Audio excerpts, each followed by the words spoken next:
Aqui, a classe trabalhadora tem voz. No ar, Jornal da CUT. Olá Brasil, hoje é sexta-feira, 13 de agosto de 2021. Sou André Acarini, o Jornal da CUT está no ar e hoje traz os seguintes assuntos. Reforma trabalhista de Bolsonaro propõe salário de R$ 550.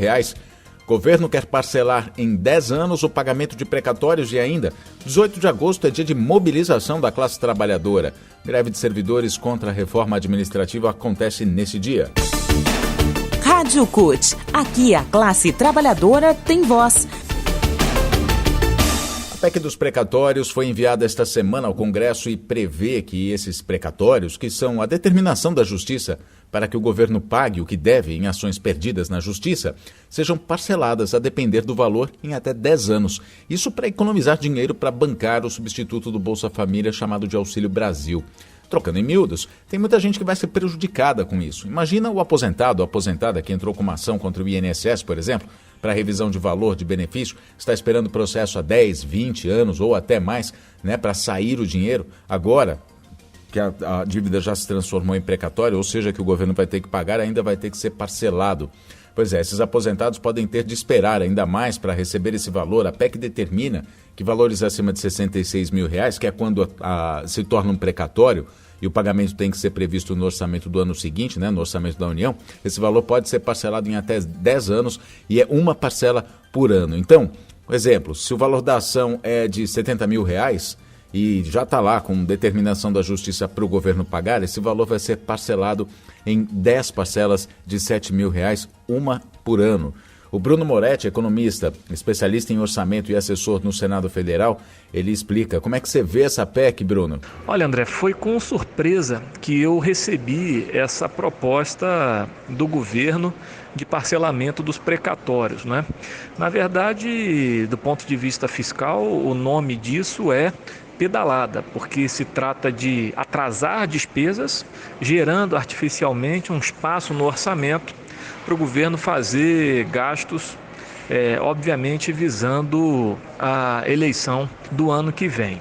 E esse atraso, esse parcelamento dos precatórios, ele vai afetar, por exemplo, benefícios previdenciários, benefícios assistenciais de pessoas que lutaram na justiça por muitos anos para ter acesso ao seu benefício, ao seu direito, e simplesmente vão ser impedidas, apesar da decisão judicial, de acessar aquilo que elas conquistaram por conta desse atraso do governo.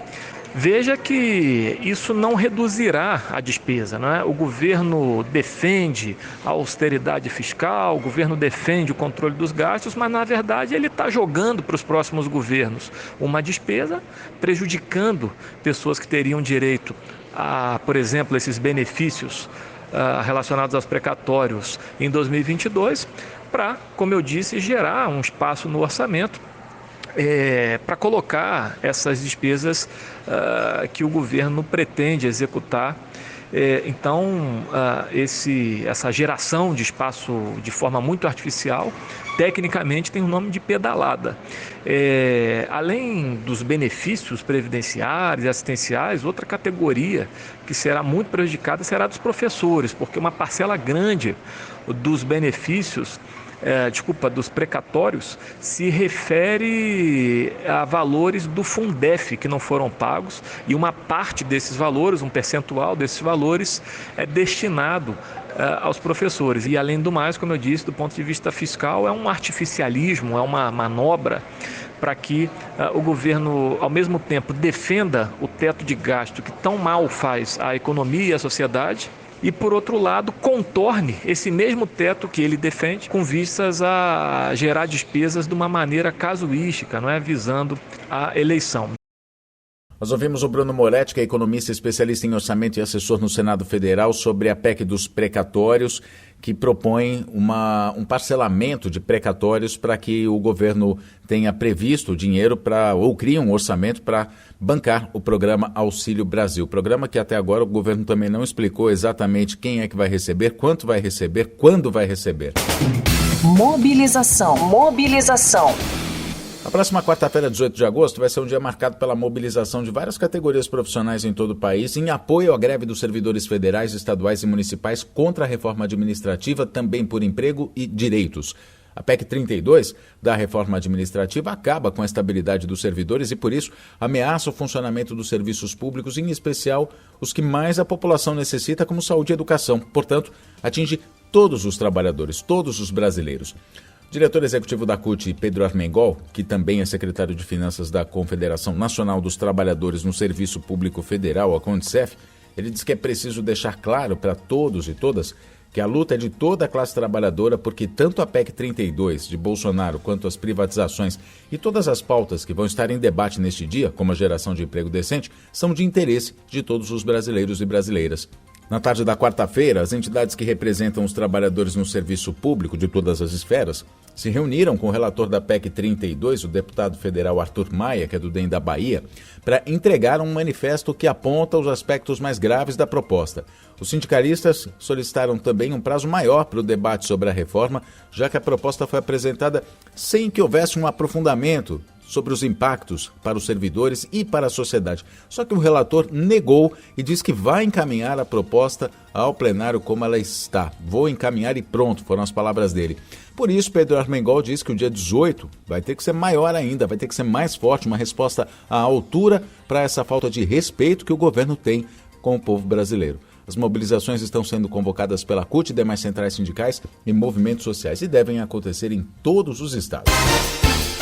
Direitos.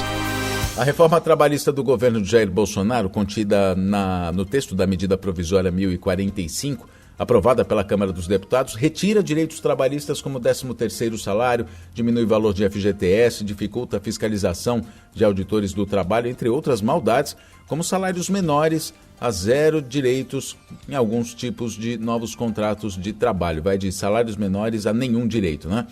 Um deles é o Regime Especial de Qualificação e Inclusão Produtiva, o REQIP, que a gente já disse aqui ontem, mas vamos reforçar aqui. Esse REQIP autoriza empresas a contratarem jovens de 19 a 24 anos por até 2 anos sem carteira assinada e ganhando metade do salário mínimo, R$ 550, com carga horária de 22 horas por semana.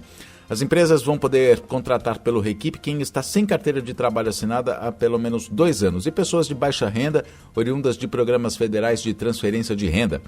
Para disfarçar e burlar a lei que impede que nenhum trabalhador deva ganhar menos que o salário mínimo, que é de R$ 1.100, o governo decidiu que no lugar de um salário, quem for contratado sob esse regime vai receber uma bolsa de incentivo à qualificação e um bônus de inclusão produtiva, que seria uma compensação financeira para fazer algum curso de qualificação.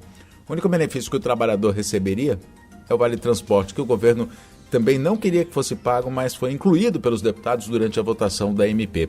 O trabalhador, portanto, não vai receber qualquer indenização no final do contrato de trabalho, como aviso prévio, férias, 13º salário proporcional. As empresas de qualquer setor vão poder contratar pelo REQIP 10% do seu quadro funcional no primeiro ano de vigência dessa reforma trabalhista e no ano seguinte dobrar esse número para 20%. No segundo e no terceiro ano, 2023, quando deve o prazo de validade da nova lei acabar.